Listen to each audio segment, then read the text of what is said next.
What is going on, everyone? My name's Andy. Welcome to another FPL video. Today it's a quick turnaround. We're talking about game week 25. I'm recording this on Wednesday night, so the matches have just finished. I've just finished my stream and I'm straight into recording this video, the shorter form where I talk about a quick look at the week before and then the talking points coming up to the next game week. So I'll keep the review brief because obviously this video is coming out a bit later than normal. The deadline's very close and people are really interested in the double game week. So quick look at my score for last week. 49 points. Really disappointed with that because I had 40 points going into Wednesday's games with Robertson, Salah captain, Hazard and Alonso. Alonso was benched, dropped for real. It looks like Emerson's taken his place. I guess there's always a chance Alonso will play against Huddersfield. Emerson might not be ready to start that many games in a row, but it doesn't look good for Alonso. He probably has to go at this point. And then the team hasn't quite updated yet because that's how early I'm recording this, but Wan-Bissaka will come on for me instead of Alonso. And then Hazard did nothing again. Just absolute frustration with him. I mean, what is going on at Chelsea? Bournemouth win 4-0, not looking good at all. But 49 points was actually a green arrow for me, so up to 28,788. No transfers made, 2 free transfers for the next week, so I'm happy about that. I've got to mention Jimenez. Anytime he gets points, absolutely love that guy. I've had him since game week 5, and he's got 5 points per game average since then, which is just amazing considering I picked him up for 5.5 million. I nearly went Danny Ings as well, very close to getting Ings, but went Jimenez in the end. Pogba, joy and worry, obviously nice that he got his penalty at the end. But he does have an injury concern. We don't know fully yet what the diagnosis is with that. We'll have to wait and see what Solskjaer says. But he could be out, which is a bit worrying. And Salah blanks. That's the second time he's blanked against Leicester this season. He's only blanked against 2 teams outside of the top 6 teams, which is Leicester twice and Everton. So obviously no concerns with him going forward. But really good chance for Liverpool to have increased their lead of points over Man City, which they obviously did because City lost and Liverpool drew, but it could have been 7 points, which is only 5. So a bit of a slip up there, no pun intended, for Liverpool. So we'll see how they react in the next game. Richarlison strikes, a lot of people got rid. Obviously he came good and he's got a double game. Now I couldn't really sell for Jota. Obviously if you did do that move, Jota's still got points, which was nice. I think he got an assist there and maybe 1 bonus point, can't quite remember. But close to Richarlison's score anyway. But obviously if you kept him, you got an extra transfer and a double game week player, so happy days with that.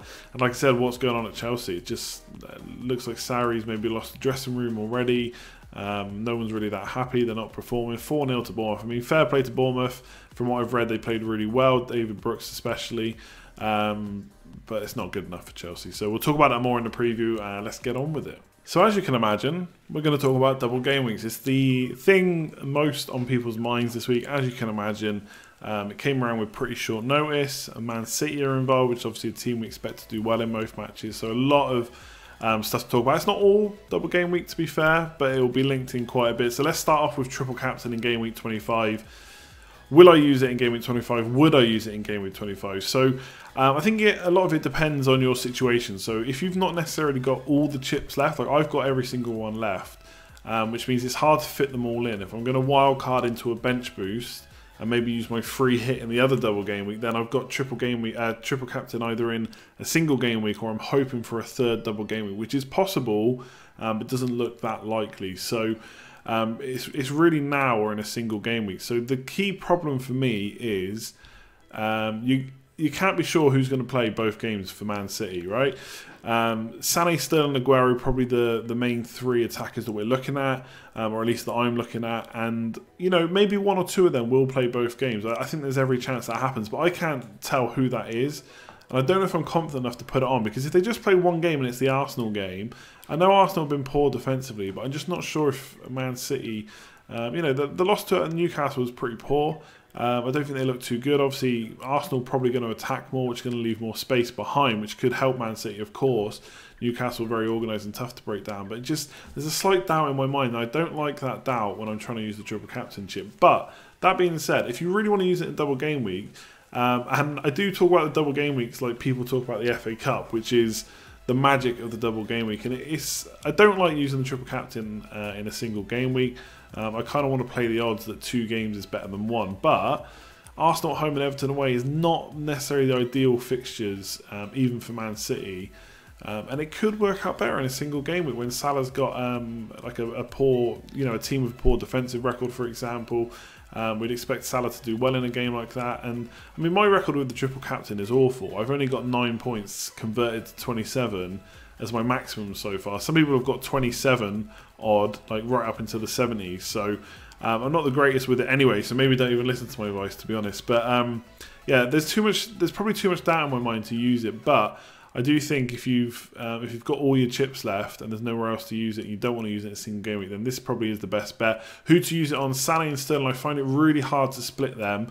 One thing that was brought up in the stream is that Sterling's actually quite a bit of a differential in the top 10k and overall versus Sané. So if you wanted to try and boost up the rankings, maybe go for Sterling over Sané. But in terms of who's going to play twice, it's anyone's guess. Mahrez will probably play one of those games, and he'll probably play on the right, but that doesn't mean that Sterling can't move over to the left and Sané gets benched. If Mendy happens to be fit, we'll have to wait on diagnosis from Pep, but potentially he comes back and Sané misses out. It's really tough to call. I'm pretty happy captaining Sané. I'm not so sure about triple captaining him. So for me, I think it's an okay week to use it, but there's so many doubts in my mind about it. I'm not fully confident. I may just go and try and use it in a single game week instead.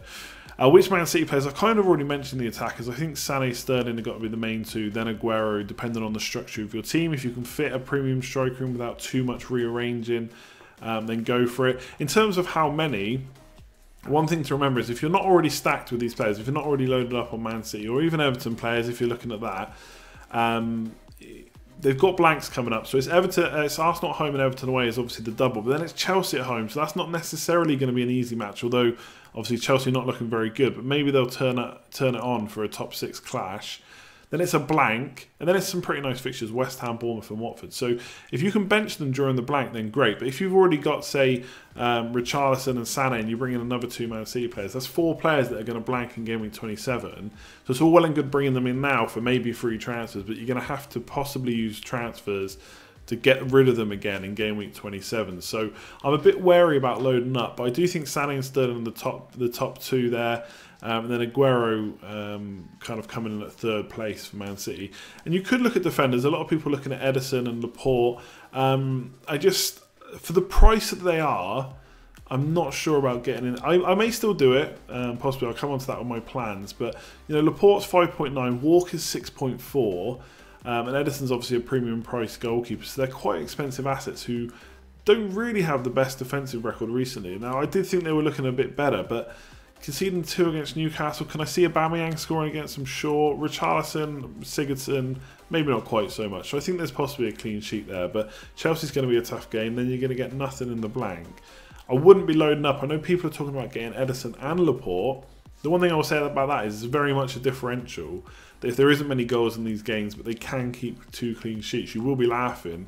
And it'd be a nice little rank booster for you. But for me, there's not enough there for the price you have to spend to get 2 Man City defenders to make it worth it, especially with Chelsea and then a blank. So for me, it's Sané and Sterling. I'm probably going to double up on attack. I'm not sure about triple. I just think it's too much for Man City. And then Everton players, are they worth investment? For me, they're a no-go. They're just so inconsistent.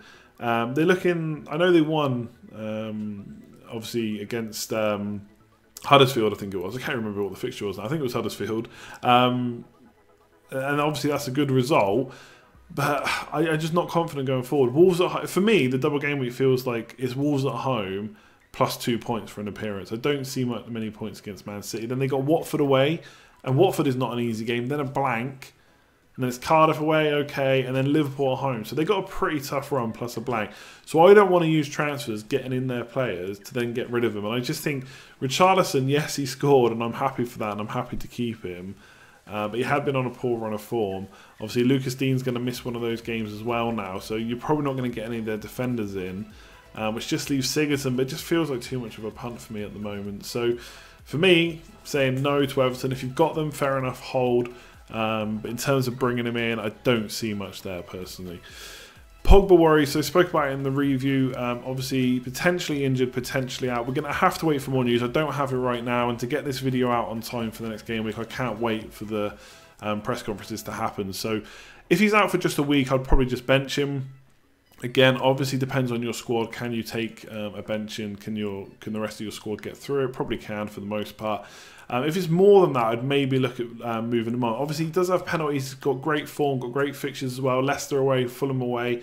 I think his away games go, they're pretty decent. Leicester will be tough enough, but Fulham still pretty leaky. Liverpool at home will be tough. And then Palace away and Southampton home. So overall, the next 5 fixtures are decent enough. And obviously, they are in form.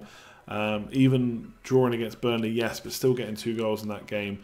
Nice little comeback, which will boost morale a bit, even though obviously they weren't hoping to drop points in that game. So obviously, I would mostly look at obviously trying to keep Pogba, and hopefully the news is good that he'll play. Now, if you are looking at replacements, obviously you've got the obvious players. If you've got a bit of money in the bank, Sané and Sterling to upgrade. You could go Son. Son came back, got a goal. I think Pochettino said he had cramp, and he's obviously going to be very tired. And the next game is pretty quick turnaround. But I think he'll play in that because they don't really have many options. And then they get an 8-day break, or it's 8 days between league matches. So I think they could possibly give him a rest then, and just hopefully he can get back to full fitness. So I think Son is arguably the standout option. But there's other options, unless you got the money to go double game week players. But then there's downgrades as well. So Jota's obviously in good form. If you could even double or triple up on Wolves with him, and they got good fixtures. Or you could drop down to someone like Puncheon. If you've got a 5-man midfield like me, you could go to Puncheon, who would then become kind of your bench fodder player who doesn't blank. So in game week 27, he'd be an okay pick. You're probably not expecting too many points, but he's going to play at least. And then you could upgrade maybe in your forward line. So if you're playing 3-5-2, maybe you go to 3-4-3 or something like that. And then obviously other double game week players with Richarlison and Sigurdsson if you want to take that punt. But for me, I'd think a bit longer term with that and maybe go for someone like Son or Jota unless you can afford the Man City players. Alonso replacements, like I said, we don't know for sure if he's completely lost his place, but even the hardened Alonso fan can probably admit it's game over for him, and Emerson's got the place. So loads of replacements for him, and this kind of comes in with Lucas Dean replacements as well. Obviously, it depends how much money you've got. Alonso's costs more than Lucas Dean, so you've got more options. But I'll just go through kind of all the defensive options. I don't think there's too many standouts right now. I've got quite a big list, but I don't know if any of them I'm super drawn to. So the first one is obviously a Man City defender. So talks about Laporte and Walker. Danilo is an option at 5.1 million. And if Mendy's ruled out for a couple more weeks, I don't know if he will be, but if he is, I quite like that option. He didn't play well against Newcastle, not that well anyway, but they haven't really got too many other options, and I think he's played the last 6, so he'll probably keep his place if Mendy's out. So 5.1 million, I quite like him as a bit of a punt, but again, they got Chelsea, then that blank, and then after that, who knows what's going to happen with Mendy and co. So he may lose his place, so that really is a short-term punt, but you got Laporte and Walker you could swap. If you've not got Liverpool defenders yet, then Robertson and maybe Trent Alexander-Arnold. Again, saying this a lot, but we're going to have to wait on news for him. But if he's back, he's 5.2 million and a great way to get into the Liverpool defence. But Robertson is probably the go-to there as the nailed-on kind of attacking fullback with bonus potential. So Robertson would probably be, for the long term, bearing in mind Liverpool don't blank, the #1 choice there. And then looking at cheaper options, so maybe more for your Lucas Dean replacement. I like Kolasinac. Now, this week is probably not the best week to bring him in and play him because you've got Man City away. Then it's Huddersfield away, Southampton at home, Bournemouth at home. Another assist for him at the weekend. You are kind of relying on attacking returns, but I could see potentially a clean sheet or 2 in there as well. Coupled with attacking returns, he could be a pretty nice defender to own. You got Bednarak at Southampton. Burnley away, Cardiff at home, Arsenal away and Fulham at home. Southampton looking much better under the new manager, and he's very, very cheap. So if you've got other defenders that can play, he becomes a perfectly good bench option as well as a player, as well as a defender you can actually play. So he would free up a lot of money which you could use elsewhere in attack. And then the last one to mention is Doherty. I know most of you have got him at this point, but he's 5.2 million. He's got good fixtures. They got a clean sheet in the last game, which is the first time for, it feels like forever, since they last got one. And he's got attacking potential. And it's Everton away, Newcastle at home, Bournemouth away and Huddersfield away. So I don't think it's completely too late to get on Doherty if you've not already got him. And he does kind of fit in with the price of Lucas Dean. Now, I would say do you absolutely have to get rid of Alonso and Lucas Dean? If you've got the players to play and you can bench them, they're not necessarily must-sells. Obviously, Alonso is holding a lot of money. But Lucas Dean, for example, you could keep and play him in that Watford game, that Cardiff game, and keep him through the blank. So I don't know if he's an absolute must-sell. And if Baines is out longer term, then he'll probably keep his place, and he's probably going to play that left-back spot for the majority of the games. So I don't necessarily look at 100% selling, but if you do, then there's some replacements to look at. Son versus the double game week players. So if you look at the fixtures, his next one's Newcastle at home. If he plays, obviously there is a bit of a risk that he doesn't. They could bring in Lucas Moura, for example. But I think Pochettino's going to want to play him at every opportunity. So let's say he does play Newcastle at home versus Arsenal at home and Everton away. So if you're comparing him to Sané and Sterling, obviously there's less money to go for Son. You're pretty sure he's going to be nailed for that game and play like 70, 80 minutes. Whereas Sané and Sterling may only play one of those games. So if it's just the Arsenal game or if it's just Everton away, that's a comparable fixture. So Son could outscore them there. And you've got him for the longer term. He doesn't blank in game week 27. He's got Leicester at home, Burnley away after that. I think he's a good option. Would I bring him in ahead of Sané or Sterling? I'm not sure I would, just because I love the double game week so much. But I think if you're looking at longer term planning, especially over the next 3 game weeks, then Son probably is the better option. I do think he's got every ability to keep up with them score-wise, FPL. The only thing I will say about Man City options is after the blanket is, like I said earlier, West Ham away, West Ham at home, Bournemouth away, Watford at home. So they are good fixtures. So for me, I would say Sané and Sterling still first. But there is a slight part of me that is worried about Son that I'm going to overlook him because of the double game weeks, and he's just going to smash it like he did before. So for me, if you're trying to conserve transfers, and arguably you should be around this time of the year, Son may actually be the better option. So it's definitely worth considering. Don't write him off just because he's got no double game week. Hazard to go or no? I mean, Hazard's very frustrating at this point. I think Chelsea very rubbish against Bournemouth.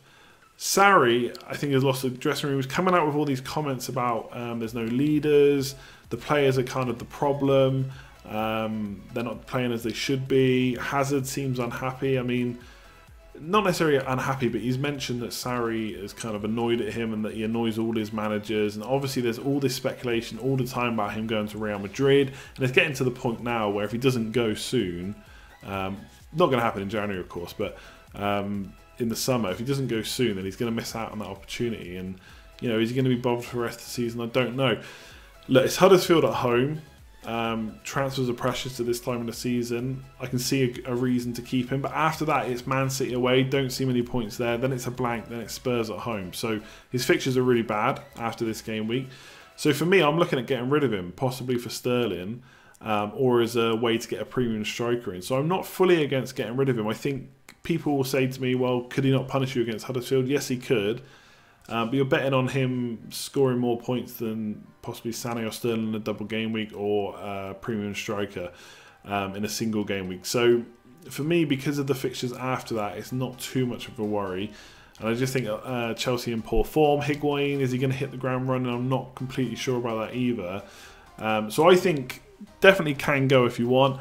But if you've got other fires to put out, for example, then I think keeping him for one more game is fine. But you're probably looking at getting rid next week because I don't expect any points against Man City.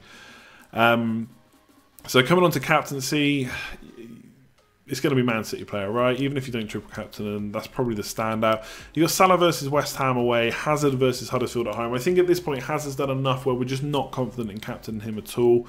And Salah versus West Ham away. Look, I don't expect him to keep blanking like he did against Leicester. I think he'll probably be in the points against West Ham. They're a team not necessarily in the best of form right now, and Nautovic looks like he might be out. So obviously that's going to be a bit of a downer for West Ham. So Salah could do very well, but for me, I'm always going to back to double game week. It's on Sané because that's who I own. If I own Sané, Sterling, Aguero, who would I captain? I'd probably flick a coin. And it would be one of the midfielders, Sané or Sterling, but I don't think there's too much to separate them. Possibly Sterling, just to see if I can climb up the ranks a bit if he goes nuts because of his ownership. But I don't think there's too much in it with Man City assets. And then my plans. The problem with my plans right now is I don't know if Pogba's injured. Fabianski might be injured as well, and that would leave me with a problem because can't necessarily play button, so I might need to transfer Fabianski as well. Alonso looks like he's lost his place. Hazard's a bit rubbish. So going into this game week or without tonight's news, I was looking at Hazard and Kamara to Puncheon and Aguero, so that would give me another double game week player. It would get rid of Kamara, who doesn't look like he's going to get back into the team. It would give me Puncheon as my bench fodder, so I'd basically be switching 3-4-3, which I kind of talked about earlier. And also he plays in the blank game weeks because Huddersfield don't blank, so that's kind of why I like him. And then after Aguero has the double game week, I switch to Aubameyang, at least this is the plan, who has Huddersfield and then Southampton in game week 27. Now the key thing for that for me is he's then captainable at home against Southampton because Salah has Man United. And I know people will say Salah can score against Man United, I get that. But I would take the risk or the bet or the punt or however you want to call it and go for Aubameyang like people did this week to try and claw some points back. So that's what I'm looking at doing. Alonso I could bench. I think right now I'm benching Doherty, but I could play him instead of Alonso and just bench Alonso. Or I just downgrade Alonso to kind of a Man City defender. If Pogba's out, it becomes a bit more of a problem. And I may look at getting Son in. I may do Hazard and Pogba to Son and Sterling and just bench Alonso and do it that way. So I've got Son in, but I've also got Sterling in for the double game week. So I'm really not looking necessarily at keeping Hazard. He probably will go for me this week. I do have two free transfers, which makes the decision slightly easier. If I only had one, I don't know if I'd be so sure on getting rid of Hazard. But for me, I want to get a couple more double game week players in. I know it's not the best double game week, and I know I've been kind of wary and doubtful about triple captain and stuff, but I still want to try and go for it in some way and just hope that Man City absolutely smash Arsenal and Everton. We'll see how it goes. Thanks for watching the video. Hopefully you enjoyed it. If you did, leave a like on the button. Sorry if it felt too rushed. I'm recording this straight after the stream. I have to do this to get it out on Thursday before the deadline. I'm not going to get another chance to do it. So apologies if I've missed anything. If I have, leave a comment below. Let me know what you liked about the video, what you hated, and any questions you have. Like I said, leave a like, comment, subscribe if you're new around here, and I will catch you next time. Good luck in Game Week 25. Hopefully it's a big one. Double game weeks are always fun. Let's hope it's not a disappointment. I'll catch you next time. Cheers all.